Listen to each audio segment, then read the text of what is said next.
এইবার এভাবে আমার দিকে তাকিয়ে আছো কেন? তোমাকে আজ দারুণ লাগছে, ইচ্ছে করছে খেয়ে নেই। বললেই হলো তুমি আমাকে খেয়ে নিবে? অবশ্যই। দেখছো না লাল শাড়িতে তোমায় পুরোই জোস লাগছে। আর তোমাকে হাফ প্যান্ট আর গেঞ্জিতে নেংটি ইঁদুরের মতো লাগছে। কি বললে তুমি? কানে কি কম শোনো জানো? রাগিয়ে দিস না রিয়া। আমায় এমনিতেই জোর করে বাবা চাচা বিয়ে দিয়েছে তোর মতো পেতনির সাথে, তার উপর তোর বক বক ভালো লাগছে না। ওই বড় আব্বুর ছেলে, বেশি বেশি বলবে না বলে দিলাম। তোমাকে আমি ভালোবাসি বুঝলে, তাই বিয়ে করেছি। নয়তো বল বল। নয়তো? নয়তো তাও বিয়ে করতাম তোমায়। ধুর।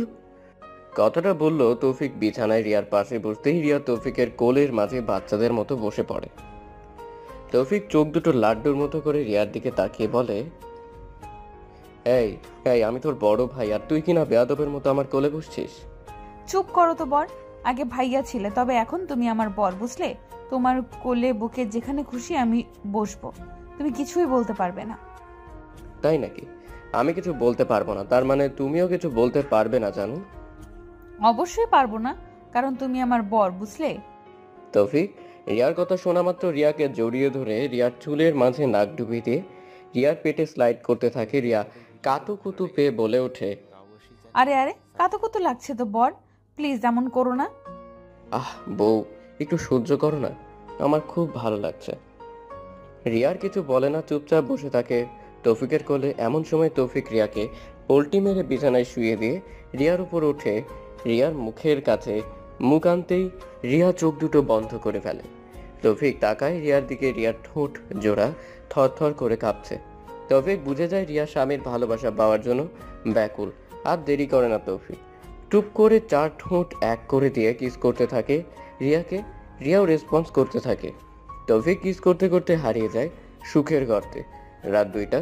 তৌফিক ক্লান্ত দেহ রিয়ার ওপর এলিয়ে দিতেই রিয়া তৌফিকের চুলের মাঝে হাত দিয়ে বিলি কেটে দিতে থাকে। আর তৌফিক রিয়ার বুকের মাঝে মুখ ডুবিয়ে দিয়ে চুপ করে থাকে। এমন সময় রিয়া বলে ওঠে, ওই লুচু বর, তুমি তো একটা রাক্ষস। কই আমি রাক্ষস শুনি? হ্যাঁ তুমি রাক্ষস, আমার সারা শরীরে তুমি কামড়েছো। উফ, জ্বলছে একটু একটু। খেয়ে তো আর ফেলিনি। চুপ কুত্তা, আর তোমাকে আমার শরীরে স্পর্শ করতে দিব না। বললেই হলো নাকি? আমি তোমার বর বুঝলে, আমার যখন খুশি তখন তোমাকে আদর করব, তুমি বাধা দিতে পারবে না একদম। হ্যাঁ, আদর করতে দেয়, আর আবারও আগের মতো কামড় দাও, তাই না? আমি দাদি আর নানিকে সব বলে দিব। রিয়ার কথা শোনা মাত্র তৌফিক ধর পড়িয়ে লাফিয়ে ওঠে রিয়ার দিকে। চোখ দুটো আবারও লাড্ডুর মতো করে তাকিয়ে থাকে। রিয়া তৌফিককে এভাবে তাকিয়ে থাকতে দেখে ফিক করে হেসে উঠে তৌফিক আমতা আমতা করে বলে, ওই ওই বউ, তুমি একটু আগে কি বললে? বলেছি তুমি আমার সাথে যা যা করেছো সব আমি দাদি আর নানিকে বলে দিব। এই বউ, তুমি না একটু আগেই বলেছিলে আমি যা করতে চাইবো বা করবো তুমি বাধা দিবে না, তাহলে আবার তাদের বলে দিবে কেন? বলবোই তো, তুমি আমাকে কামড় দিবে কেন? দাদি আর নানি বলেছিল তুমি আমায় খুব আদর করবে, কিন্তু কামড় দিয়েছো তুমি। আর এক বউ আদরই তো করেছি। এতক্ষণ তোমার কি ভালো লাগেনি বলো? রিয়া লাজুক দৃষ্টিতে তৌফিকের দিকে তাকিয়ে বলো, তার লেগেছে, কিন্তু কামড় দেওয়ায় খুব ব্যথা পেয়েছি আমি। ওকে ওকে, আমি আর কখনোই কামড় দিব না। তবুও তুমি দাদি নাকি কে কিছু বলবে না প্লিজ? ঠিক আছে, বলবো না, তবে একটা শর্তে। একটা কেন, হাজারটা শর্তে রাজি। তুমি বলো সোনা পাখি, কি শর্ত? আমার জন্য প্রতিদিন রাতে ফেরার সময় চকলেট, ফুচকা, আইসক্রিম নিয়ে আসবে, নয়তো আমি কান্না করব কিন্তু। ধুর বউ, এটা কোনো শর্ত হলো? আমি রোজ তোমার জন্য চকলেট আর ফুচকা আনবো। এবার হ্যাপি? জানো। কথাটা বলে রিয়া তৌফিকের ঠোঁটে আলতো করে একটা চুমু দিয়ে লজ্জায় চোখ দুটো নামিয়ে নেয়। এবার তৌফিক মুচকি হেসে রিয়ার থুতনির নিচে হাত দিয়ে রিয়ার মুখটা উপরে তোলে। চোখাচোখি তাকায় দুজন। তারপর, বউ শোনো, আমরা কিন্তু এখন চাচাতো ভাই বোন নেই, আমরা কিন্তু এখন স্বামী স্ত্রী।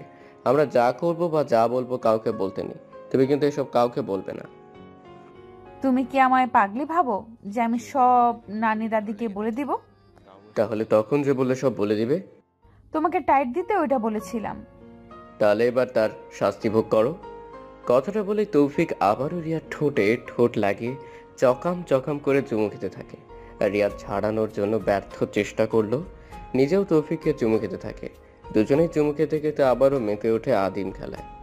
ভোর 4টা, তৌফিক আর রিয়াদ দুজনেই হাঁপাচ্ছে, দুজনেই মুখেই তৃপ্তির হাসি। তৌফিক রিয়ার বুকের মাঝ থেকে মাথা তুলতে নিবে, অমনি রিয়া তৌফিকের মাথা ওর বুকের সাথে চেপে ধরে ফিস ফিস করে বলে, ওই বর, মাথা তুলছো কেন? খুব শান্তি পাচ্ছি তোমার বুকে মাথা দিয়ে। প্লিজ এইভাবেই শুয়ে থাকো না। পরে আবার শুয়ে পড়বো নি বউ, এখন উঠো, গোসল করতে হবে, নাহলে সকালে গোসল করার সময় লজ্জা পাবো। গোসল করতে লজ্জা কিসের শুনি? গোসল করতে লজ্জা নেই, কিন্তু বাসরাতের পরের দিন সকালে গোসল করলে বড়রা হাসাহাসি করবে, বুঝলে? তাই বলছিলাম চলো এখনো গোসল করে ফেলি। ওকে, তবে আমাকে কোলে করে নিয়ে যেতে হবে বাথরুমে। তার বলতে বউ। কথাটা বলে তৌফিক রিয়াকে কোলে করে নিয়ে চলে আসে বাথরুমে। পাক্কা 30 মিনিট গোসল করতে দুজনে বেরিয়ে আসে বাথরুম থেকে। আয়নার সামনে রিয়া চুল আঁচড়াতে আঁচড়াতে তৌফিকের দিকে আড় চোখে তাকাতেই দেখে তৌফিক ওর দিকে হা করে তাকিয়ে আছে। দ্রুত রিয়া তোয়ালে জড়িয়ে নেয় গায়ে, আর তৌফিক কিছুটা বিরক্তি নিয়ে রিয়াকে বলে, ওই বউ, তোয়ালে দিয়ে ঢেকে নিলে কেন শুনি? একটু দেখতে দাও না। না, একদম না। লুচু কথা খায়, খালি এইসব দিবে। হ্যাঁ, হা করে তাকিয়ে থাকা, তাই না? আমি তো আমার বউয়ের দিকেই তাকিয়ে আছি, এতে দোষের কি শুনি? দোষের কিছু নেই বর, কিন্তু অত তাকিয়ে থাকা স্বাস্থ্যের জন্য ভালো নয়। কথাটা বলে রিয়া তৌফিককে চোখ টিপ দিয়ে নাইটি পরে নিয়ে তৌফিকের পাশে বসতেই তৌফিক একটা হাসি দিয়ে রিয়াকে জড়িয়ে ধরে বলে, এই তো জানু, কাছে এসেছো, এবার বলো কোথায় পালাবে? তুমি বাঘ নাকি ভাল্লুক শুনি যে পালাতে হবে? তা ঠিক, চলো বউ, আমাদের বাবা মা হওয়ার মিশনটা আবার শুরু করি। না, একদম না।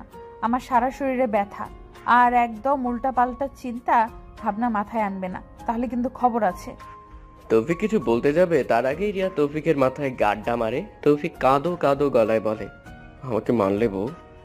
লুচু কোথাকার, তোমার হাত আমার বুকে ঘুরঘুর করছে কেন? না মানে বউ। হয়েছে, বুঝেছি, এখন আর কোনো কথা নয়, চলো ঘুমিয়ে পড়ি। কথাটা বলে রিয়া তৌফিককে কোলবালিশের মতো জড়িয়ে ধরে ঘুমিয়ে পড়ে। তৌফিকও ক্লান্তিতে ঘুমিয়ে পড়ে। বুঝতেই পারছেন বহুত খাটুনি করেছে বেচারা। সকাল হতেই দাদি নানির হাসাহাসি আর ফিস শুনতে শুনতে তৌফিক বিরক্ত হয়ে দ্রুত বাসা থেকে বেরিয়ে যায়। এদিকে রিয়া তৌফিককে সারাদিন বাসায় না দেখে টেনশনে কুঁকড়ে যায়। রাত 12টা, তৌফিক ফুচকা হাতে নিয়ে রুমে ঢুকতে রিয়া দৌড়ে এসে তৌফিককে জড়িয়ে ধরে কেঁদে ফেলে। আরে আরে বউ, আমার কাঁদছে কেন?